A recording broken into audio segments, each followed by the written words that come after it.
Today is September 15th, which is a Thursday for everyone. As you know, normally on Thursdays in the past, we normally do MLW, NXT UK, and Impact Wrestling. But however, MLW are in a hiatus. We don't know when they'll be back, or we don't even know if they'll be in the same time slot as you, because there's been talk about that. However, you know where NXT UK is at. As you know, it's just faded away until the new product that'll be launched next year. NXT Europe, which we don't know for sure if it's going to be on a Thursday. But however, as you know, we're only going to be having Impact Wrestling since it's a Thursday. But I'm going to do a little something. I'm going to review past events from GCW, the ones I haven't seen yet. If you guys haven't seen those events, then we'll talk about those. So we got two GCW events. The first one is, of course, the Art of War, which, of course, we have that interesting war games with 5 teams that will walk out. One of them will walk out as the GCW Tag Team Champions. So that's going to be a little interesting development. And of course, this little fun show that they've been throwing recently called the Settlements. Last time we had GCW versus the People, and now we have this thing called Show and Tell that also happened on the 3rd. But we'll see what fun things took place. But also, we cannot forget what's been going on in the world of pro wrestling, so we're going to update you that on our news updates. So, let's get ready for another episode of Deleted Wrestle Zone.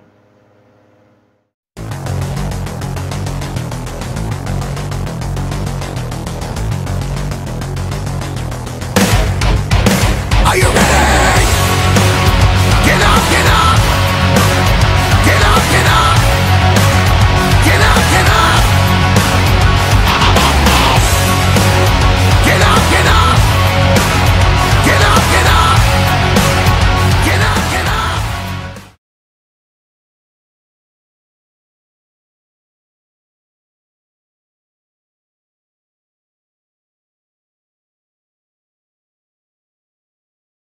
Welcome everybody to the Deleted Wrestle Zone, all things as pro wrestling with AEW, NXT, New Japan Pro Wrestling, Impact Wrestling, the National Wrestling Alliance, various promotions, wrestlers, matches, and championships. I am your host, J-Rod here. So, let's begin with GCW, The Art of War. Now, this is, I know, a week or two away from it, but I could not resist watching it because, as you know, I enjoy a good title that says Art of War. If you guys ever read the book Sun Tzu, The Art of War, then you guys know what I'm talking about. Now, our first match is for the DDT Championship in a 6-way ladder scramble fuckfest match. Now, this is a title, as you know, it's not originally from GCW, it's from DDT Pro Wrestling. Joey Janela won that match against Akito a few months back, but now he puts that on the line. So he has Mike Bailey versus Shane Mercer versus Dante Leon versus Tony Deppen versus Drago Kid, Go Radrick, and Gringo Loco. Now, anything could happen in these scramble matches. Now, that doesn't mean anything, as you know. However, the obvious thing is who was going to be lucky to get out of this one. However, the whole thing is, you know, Art of War, they only have 2 rings, and of course, it could happen anywhere. But it was Joey Janela that picked up the victory when he landed an elbow drop onto Tony Deppen through the door, helping him retain the title, so the title stays in his possession. Next match, we got Blake Christian versus Alex Shelley. I thought this match was incredible because you know Alex Shelley's reputation. He's that good. But the one thing that Blake Christian needs to do is trying to figure out a way to beat a veteran like him. And of course he did that. He did a somewhat version of a Magistral onto him that pinned him. I think Shelley was beside himself. He couldn't believe he lost to him. But it happened. Now our next match, this is a tag team match I think anybody would see. We have the young pillars of GCW, Nick Wayne, and of course the young, dumb, and broke Jordan Oliver taking on Aussie Open, Kyle Fletcher, and Mark Davis. I thought this match was great. I loved everything that this match was about, you know, because you see Aussie Open now breaking grounds that they want to be the best tag team, similar to what FTR are doing. But This time they take on two of the younger rising stars in GCW. And I thought it was great. I mean, they tried many times the Cloud Cutter, but it did not work on both occasions until some Nick Wayne ended up in the Crowley Orleys. And of course, 1, 2, 3, Aussie Open wins the match. Aussie Open showed their respect to the young men, realizing they are talented, and of course, hopefully, they can clash one last time against them. Next match, we have the Internet title with Matt Cardona. As you know, Matt Cardona thinks that he elevated GCW to the new age, but he's putting the Internet title on the line. So Jimmy Lloyd answered that because he had it with him. He had it with his BS. However, the match only lasted less than 3 minutes, because the only reason it lasted 3 minutes, unexpectedly, we did not anticipate, Chelsea Green takes off her top, showing her boobas. And of course, Jimmy Lloyd got confused, but that gave, of course, Matt Cardona the chance to pick up the victory. And of course, that's how it is. Next match, we got Charlie Evans versus Sawyer Wreck. Now, this is the female version of David versus Goliath, if you guys can tell by this. Charlie Evans is real short. Sawyer Wreck, tall as hell. I think maybe 10 foot, 6 foot. I'm not 100% sure. But, I mean, Charlie took a beating no matter what. But it was Sawyer Wreck with the choke slam onto Charlie that picked up the victory for her. And I'm like, wow. This time it was Goliath who won. But yeah. Now, our main event is, of course, the GCW Tag Team titles in a 5-way War Games match. It opened up with GCW with Second Gear Crew, Matthew Justice and Mance Warner, starting it off with, of course, Damn Boys, the Briscoes. And of course, later we have seen Los Buse, Effie and Alley Catch making their way, and then after them we had Los Macizos, Ciclopes and Medio Extremo, and then finally the unusual team, the Mega Bastards, consistent of John Wayne Murdoch and Alex Colon. Now, some of you saying, hopefully these guys can get along, because in the past, Colon hated Murdoch because, of course, Murdoch feels that GCW has changed its ways and all this and that. But nobody anticipated. The first team that was eliminated was, of course, Boosie, and then Second Gear Crew. Then, of course, the Briscoe. And fans took that as a controversy right there, with the Briscoes being eliminated. But it ended up with Los Macizos versus the Mega Bastards. And then all of a sudden, when Murdoch and Medio Extremo were right on top of that little structure, Murdoch tossed Medio Extremo down, landed on some light tubes, but he gave time for Alex Colon to apply the Spanish Fly on Cicloses. 1, 2, 3, they become the brand new GCW Tag Team Champions. Now, I did saw this on the Twitter page before I ever watched this event. Alex Colon ended up injured. We don't know how extensive. We don't know for sure if this is going to be the situation where they may have to relinquish the title. There's still no word yet on that, but I will put a pin on that. Hopefully we'll get more information. So I think that's pretty much it for this one. So let's start with Settlements Part 2.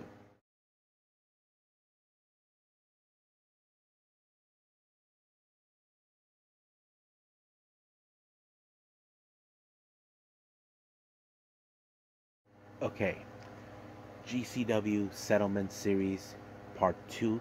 This also took place on the 3rd. Now, this is before the Art of War Games, so don't rattle me on this one, because, Now, if you guys ever seen the first Settlement, that one had like a People's Court type event. Of course, people were suing. It was a real fun event, but this one is called Show and Tell. Basically, you have to bring an item. And I have to say, this was a very interesting one, but there was one that made me throw up. Completely. Yeah, you saw me right. Now, the first match we had Yokai, Yoya, and Janai Kai taking on the Bang Bros. Better not search them on the internet. We have August Matthews and Davey Bang. Now, what Kai brought is a gun that shoots out rocks. That was very interesting. And Bang Bros brought a Bang energy drink. Now, what's the significance of the items? Well, it's more like winner take all type. So basically, the winner will take all the items. And I thought this match was pretty great. I liked it because it was a good opener. Not to mention, I did like the cohesiveness from both teams. But however, it was August Matthews that picked up the win with the 450 on Yoya. Now they take the items with them. Now this next match, I'm going to say this one made me throw up completely. And I was about to throw up again. This is between JJ Garrett and Jai Vidal. And I'm not going to say what the items are. But I can tell you, I'm going to skip it because right now thinking about it makes me want to throw up. And I apologize because this kind of disturbs me a little bit. Like, I'm not like, it's not like I'm against it. It's I just don't want it. Imagine that crap in my head. That's the problem. So anyway, Jai Vidal won that match by applying the Styles Clash, and that's it. I'm not mentioning the items. So if you guys want to watch that, watch it. I'm not going to see it. Next match, we have Wes Barkley taking on Sandra Moon. Now, I kind of lost track what was the item that Sandra Moon brought, but Wes Barkley had like a painting or portrait of Maserati. Now, you guys know who Maserati is. She's that infamous spy and all that. I was like, okay, why would anybody want to have that? You know, bring a portrait of Maserati. But I didn't think so much. But I have to say,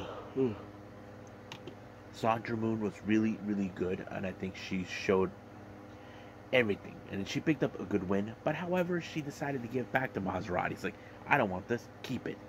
So I was like, okay, no problem.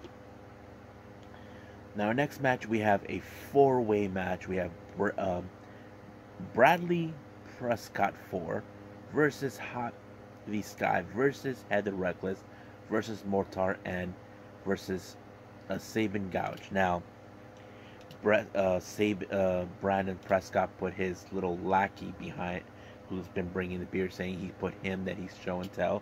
Heather Reckless just brought a box and flipped everybody off.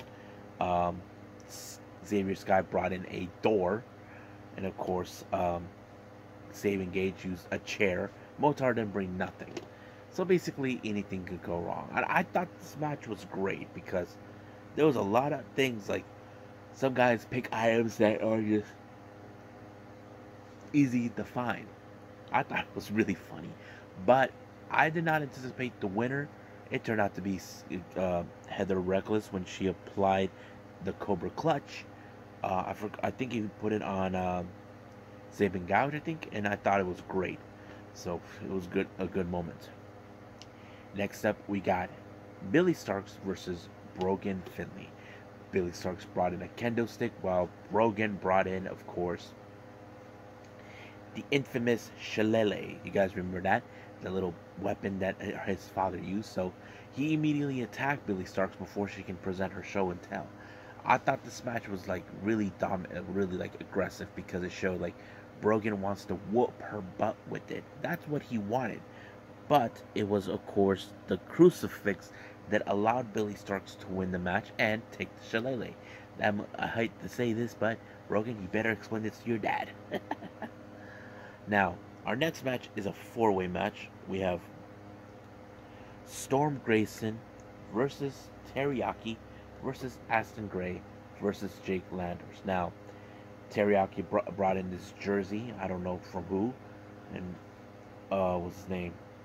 Axon bought in like a doll that was made from his grandma, which is nice.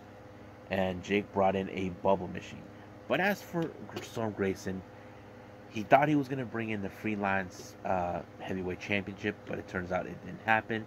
He brought the next big thing, Frank the Clown. Yes, folks, he brought that dumb-ass clown out of the blue. The reason he brought him is I think he wants to make a pet out of him or whatever. But I thought it was so funny. Everybody I don't know who would want the clown, but if it was me, you know what I would do? I would use him as a punching bag. That's what I would do. But it was, of course, Axton Ray that picked up the win. And of course, Frank the Clown was skedaddling, so Axton Ray caught up to him, grabbed him, took him to wherever he's gonna go. So I thought it was funny. With Frank the Clown saying he's gonna sue Brett Larda for this insolence. Well, sorry, Frank. Good luck with that. Now our next match, we have a very interesting team. We have Hunter Drake, Jeffrey John, and Dylan McQueen, known as Team Dylan, taking on John Campbell, Bobby Flaco, and Rico Gonzalez, known as Team Rico. Now, Dylan brought in a protein shake, but as for Rico, he brought a piñata. You know, to be honest with you, I prefer the piñata more than the protein. You know why? Who doesn't love a Mexican piñata? You know, I used to bang on those things when I was a kid. But I thought this match was unbelievably great because, of course, Dylan has issues with Gonzalez. But the one thing that really stuck out is how the match could have fallen in the favor of Team Rico, but it was Dylan McQueen that overturned it, allowing for Hunter Drake to do the crucifix and win the match. So that's how it goes. Now our next match is a very interesting match. We have Everett Connors, who brought in his grandma's pills. We don't even know what the hell are in those pills. And as for his opponent, is Jimmy Lloyd with the Vapor. Yeah, guys, you heard me right. A Vapor. I don't know what the hell was the Vapor for, but I thought it was amazing. I thought it was like so great. But Jimmy Lloyd says he's addicted to the Vapor, but the one thing he wants more than anything is grandma's pills. Don't ask me. I thought it was great. I thought it was so fun. But one thing led to another. It was Everett that picked up the win when he applied the I was like, wow, it was great. He pinned Jimmy Lloyd out of the blue. So he got the Vapor, but he demanded the grandma's pills. Like, okay, simple trade. You give me your Vapor, you take my grandma's pills. So, but he couldn't even hold the vape, the thing. But I thought it was great. I loved it. Now our next and semi-final match is Chase Burnett, or as we call him, Uncle Chase, takes on ASF. Now, Chase brought in for a show and tell a charm that he feels that no one's going to grab. ASF decided to bring a gold chain that was given to him by none other than Gringo Loco. I thought this match was amazing because it showed a bit of the, okay, Chase, he's the old man that he can barely catch up, but you have to catch up against a much faster individual like ASF. But it was ASF that applied the shooting star press that allowed him to win and take everything. So he got everything that he needed. Now our main event, we have the other guys, Shane Mercer, Tony Deppen, and Cold Rhetoric, where they brought in, of course, the keys to Rat Shit Mountain. And of course, their opponents is the Lucha guys. We have Tuxin, Latigo, and Draco Kid, and they put on the line a mask, a luchador mask. I thought this match was great, but however, the one thing was very interesting is you got Dragon Kid, who is the bit of the lighter guy. I was like impressed with this match. Even the luchadors are amazing to watch, but unfortunately, it was of course Shane Mercer that picked up the win. I thought it was like insane. I loved it. I enjoyed it, but however, that does not end there. I haven't seen part 3 yet. I can't wait to see it. So I still got about maybe 2 or 3 GCW events left to watch. So I will catch up with all those. But right now, let's move on to our final review, which is, of course, Impact Wrestling.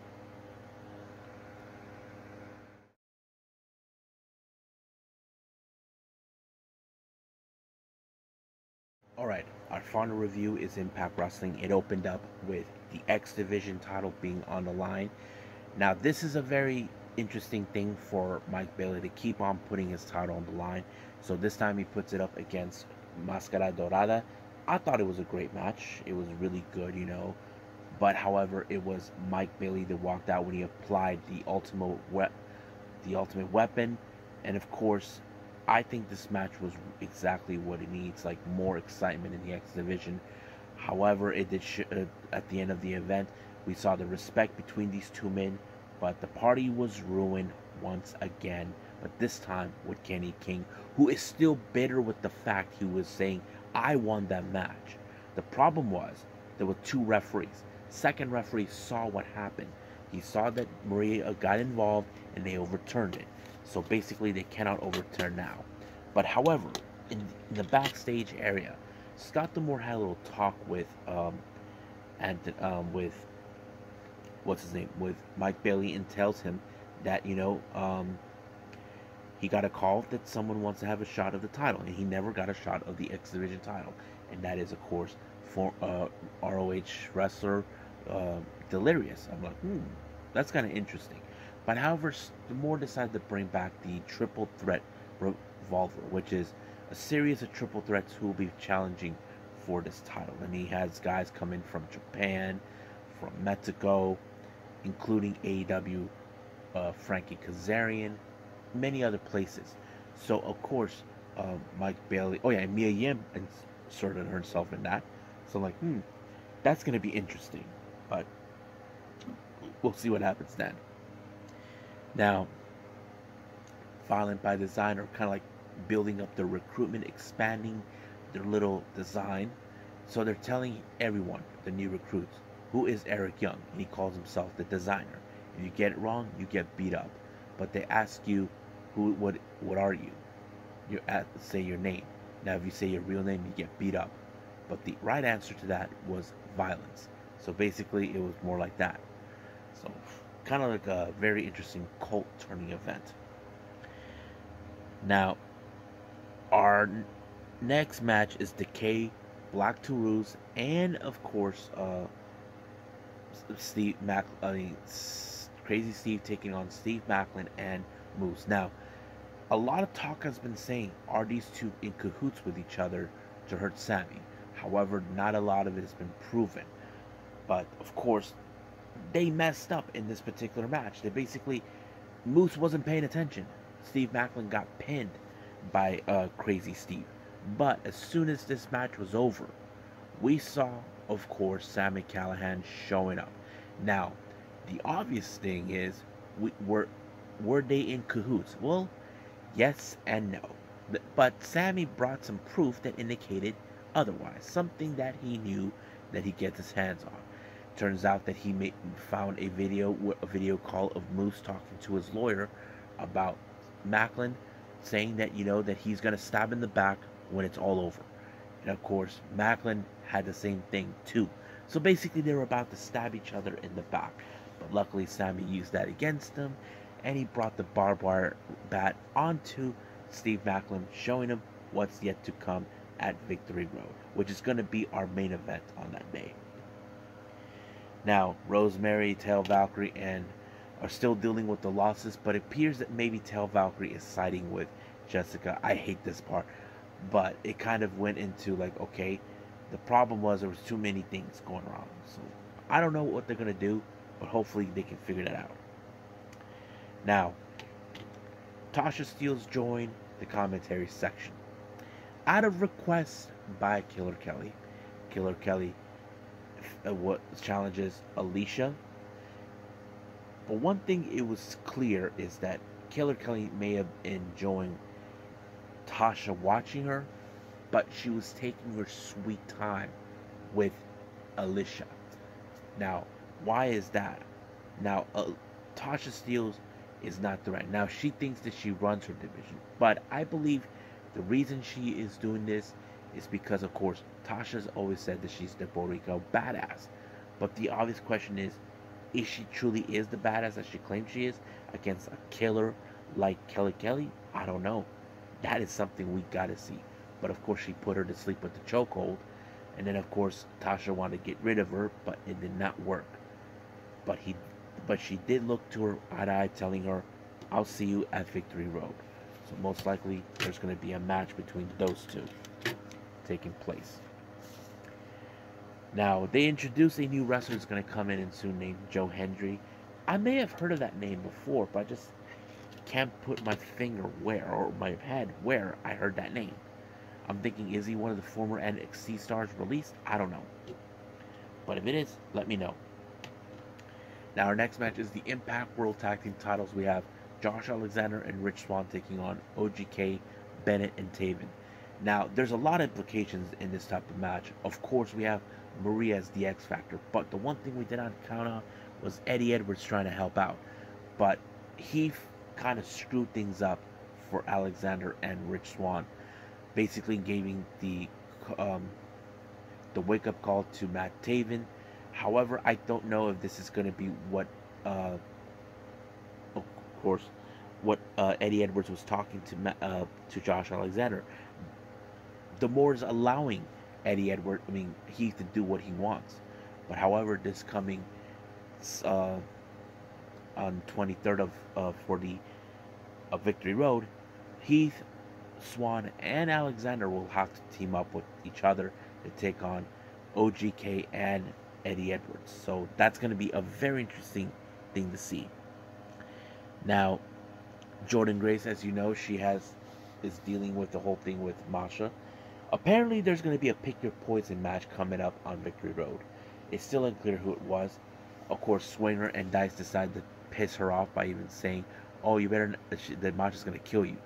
But it turns out that, of course, her poison is going to be Max the Impaler. Like, ooh, that's going to be good. So it's going to be interesting to see how this match is going to proceed. Now, our next match is Mickie James versus Hyan. Now, if you guys are familiarized with her, Hyan has been known to wrestle in the Texas area, even out overseas. She also wrestled in Booker T's promotion. Mickie James finished her off with the DDT. However, Giselle Shaw decided to steal the spotlight and declared that she's going to be the one to end Mickie James once and for all and put her name to face her. So basically, she wants to be her challenger. So we'll see what happens then. Now, Vincent, as you know, he's been recently controlling PCO for the last couple of months. So he's trying to get him to be embraced and all this other stuff. So he thinks that he is the true attraction that he is. So we'll see what he thinks. Now, our next segment we have is Brian Myers, who believes that he's going to make sure that Boo Pender's dreams to become champion will be crashing down, because he was comparing his life at that age that he believes that, hey, I crashed and burned at that age, and I'm going to make sure that happens to you. But we'll see what happens. Now, our main event, Motor City Machine Guns versus Good Brothers. I thought this match was great, but I have to say that the Motor City Machine Guns were a bit more aggressive, more methodical, attacking the knees of Carl Anderson. I thought it was a great strategy, playing psychological wise, but they were able to separate Doc Gallows in order for Saban to put Carl Anderson in the inside cradle. 1, 2, 3, it was done. However, that does not end there right here. As you know, it was told that whoever walked out as the winner for this match will be facing Aussie Open next week. Now, I wouldn't be surprised if they be challenging for the Impact World titles at Bound for Glory. But if I was Honor More, I'll be careful not to mess around with the United Empire. So we'll see what happens. Because if you guys want to see the United Empire appear in Impact, you know that's going to be a good thing to watch. So we'll see what happens. So right now we ended right here with the reviews. Let's move on with news updates.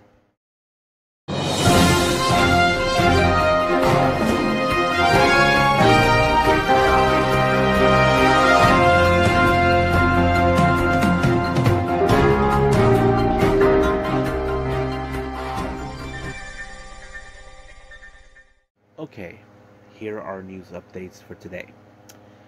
As you may have heard, there was a press conference for New Blood 5, which of course Stardom sets everything up. Now, in the past, they did two different press conferences, because the first one we saw was, of course, for New Blood 3, where they announced only 2 matches.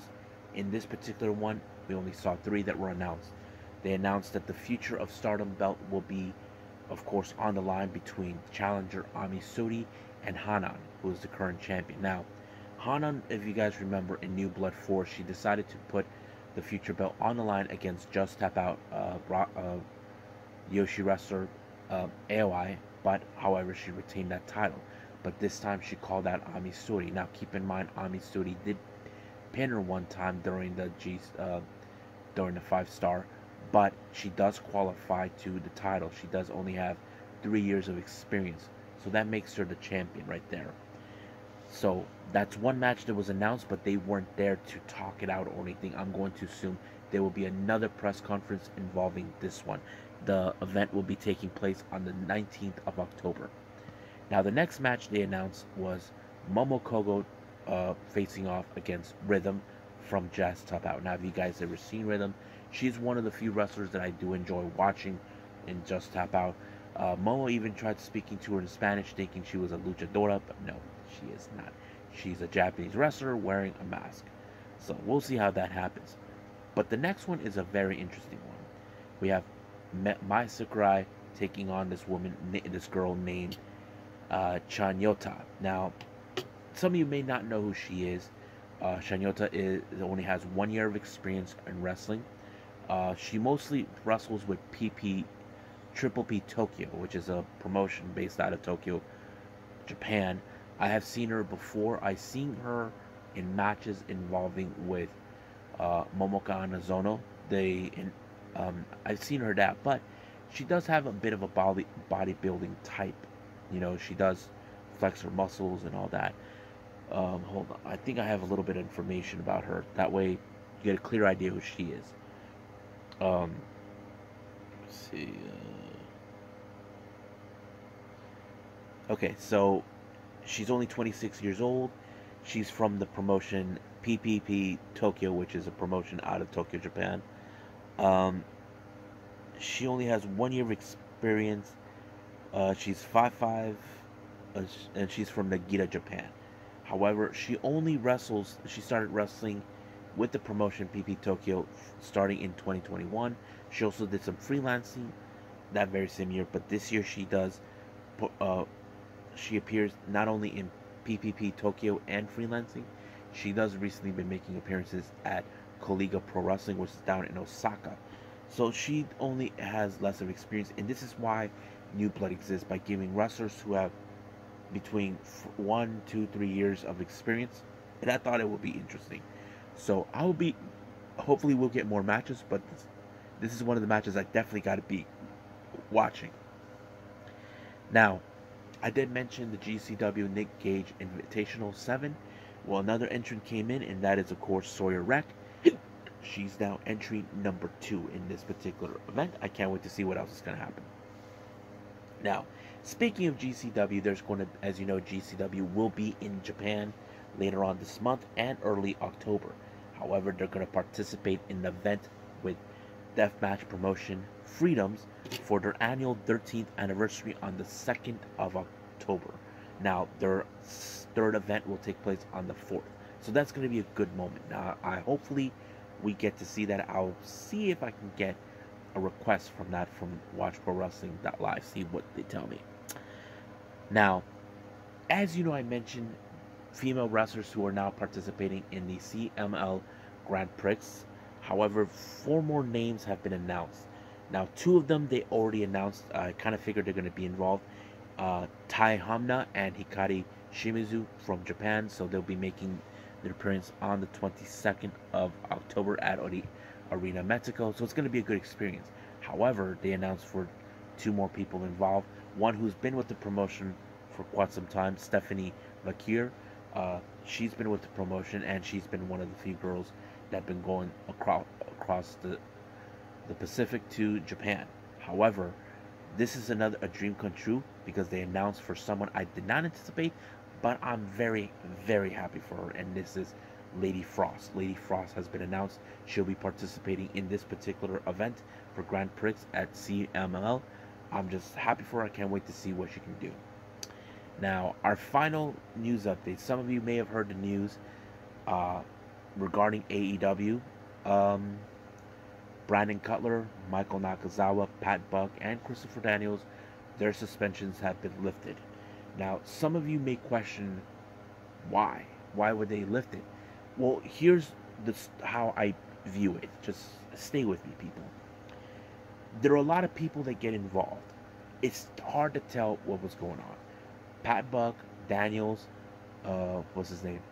Nakazawa, and Cutler, They were trying to stop the fighting, trying to separate them. Now, however, Conan thinks the only reason they were suspended was because, oh, they are friend Nakazawa's connection with Omega, uh, Brandon Cutler, and Daniels to the Bucks. I get it, but if they were trying to be good people to stop this, I understand. So that's the reason. But there's still a lot of unanswered questions about what's going to happen then. Well, we don't know what's going to happen, but hopefully will be more. Uh, I'll be staying on top of this. As you may know now, it's been told Kenny Omega is now in Japan, participating in this Tokyo Games, kind of promoting AEW Fight Forever. Um, he reunited with his Golden Lover tag team partner Kota Ibushi, and there's an event that we're throwing out. I haven't seen the whole thing. Hopefully, I get to see it, but it's going to be fun. We'll see what takes place after that. So I think that's pretty much it. So I believe it's time to call it a day. Well, I hope everybody enjoys this episode. Like I said, I'm gonna try to make up for more of the GCW stuff. Keep in mind, I still got Settlements Series Part 3, and of course, Effie Big Gay Brunch. That's gonna be a very interesting thing to review. And if there's anything else, I'll do that some other time. But right now, I'm just gonna say I will see you guys in the next DWZ time. Same DWZ channel. I must bid all of you adieu. So, goodbye. And have a nice day. Bang.